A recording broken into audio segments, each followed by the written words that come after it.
Virginie Fulpin, en cette trêve de Noël, vous nous parlez de ce qui vous a marqué dans le sport. Et pour vous, il faut arrêter d'organiser des grands événements sportifs là où le climat est tout simplement hostile.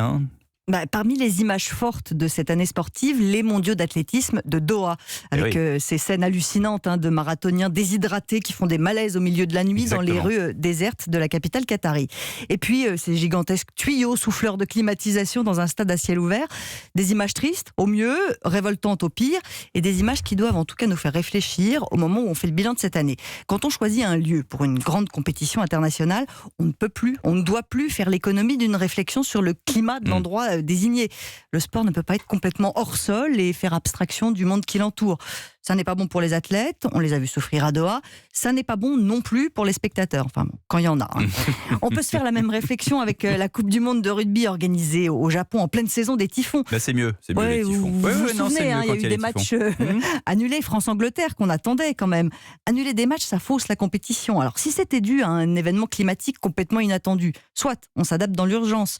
Mais là, c'était pas une surprise, ces typhons. Donc au moment où le Japon a été désigné pays hôte à cette période de l'année, on savait qu'il y avait des risques. Pourquoi a-t-on choisi de les prendre ?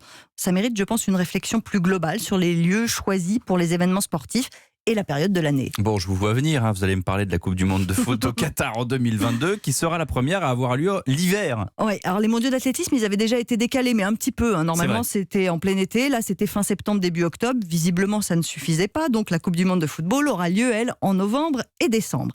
Là, ce sera beaucoup plus respirable. C'est déjà bien d'y penser, même si ça pose de gros problèmes d'organisation du calendrier pour les championnats nationaux.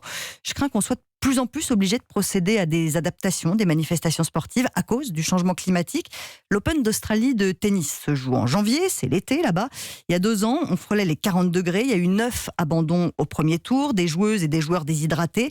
Et puis les canicules, elles se multiplient. Sur le Tour de France l'été dernier, c'était très compliqué aussi. Donc je pense que désormais, la donnée du climat va devenir essentielle pour organiser les événements sportifs. Et il va falloir penser à des changements d'horaire, à des changements de période et de lieu, parce qu'on n'a plus vraiment le choix. Merci Virginie Fulpin.